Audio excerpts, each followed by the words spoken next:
ಪವಾಡ ಪುರುಷನ ಪುಣ್ಯಕ್ಷೇತ್ರ ನೋಡೋಣ ಬನ್ನಿರಿ ಶಿಕಾಪುರ. ಪವಾಡ ಪುರುಷನ ಪುಣ್ಯಕ್ಷೇತ್ರ ನೋಡೋಣ ಬನ್ನಿರಿ ಶಿಕಾಪುರ.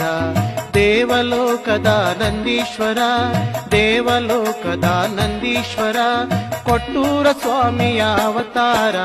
ಪವಾಡ ಪುರುಷನ ಪುಣ್ಯಕ್ಷೇತ್ರ ನೋಡೋಣ ಬನ್ನಿರಿ ಶಿಕಾಪುರ.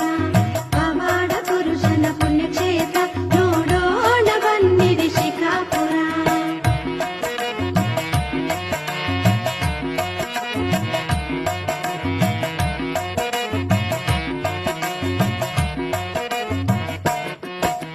ಗಗನ ಚುಂಬಿಸುವ ಎತ್ತರವು ಶ್ರೀ ಹಿರೇಮಠದ ಗೋಪುರವು. ಶ್ರೀ ಹಿರೇಮಠದ ಗೋಪುರವು ಗುರುವಿನ ಸನ್ನಿಧಿ ಸುಂದರವು, ಸತ್ಯ ಧರ್ಮಗಳ ಸಂಗಮವು.